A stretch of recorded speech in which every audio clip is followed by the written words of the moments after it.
Biz bugungi video roligimizda yerga aspirin ko'mib qo'ysangiz qanday samarali natijalarga guvoh bo'lishingiz mumkinligi haqida qiziqarli va foydali bo'lgan ma'lumotlarimizni aytib o'tamiz.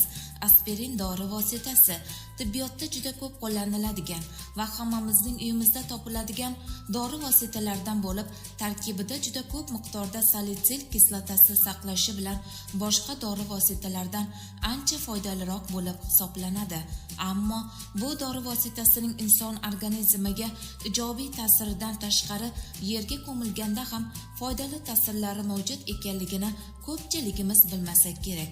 Shu sababdan ham hozir biz sizlarga bu haqida to'liq va aniq ma'lumotlarni berib o'tishga harakat qilamiz. Avvalambor, aspirin dori vositasi har qanday o'simliklarni kuchli, mustahkam va sog'lom bo'lib, tezda o'sishga samarali ta'sir ko'rsata olishi bilan bir qatorda tuproq uchun ham ekologik xavfsiz vositalardan biri bo'lib hisoblanadi. Xo'sh, aspirin qanday qilib o'simliklarning o'sishiga ta'sir qiladi deysizmi? Odatda o'simliklar stressli holatlarda, ya'ni noqulay tashqi muhit omillari ta'sir qilish oqibatida o'zidan juda kam miqdorda salitsil kislotasini ajratib chiqadi.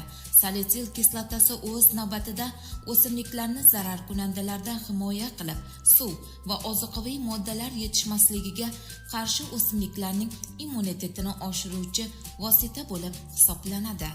Shu sababdan ham aspirin tarkibida juda ko'p bo'lgan salitsil kislotasi har qanday o'simliklar uchun juda ham kerakli va muhim bo'lgan ozuqalardan biri bo'lib hisoblanadi.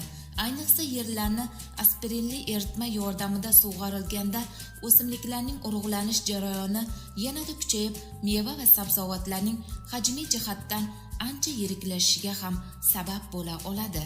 Xo'sh, shunday ekan bu aspirinni qanday qilib o'simliklarga qo'llaymiz deysizmi? Birinchi, bu aspirinli eritma bo'lib, 2 dona aspirin tabletkasini 1 litr suvga eritib o'simliklarning tagiga quyib chiqish kerak bo'ladi. Ikkinchi usul, yerga ko'mish usuli.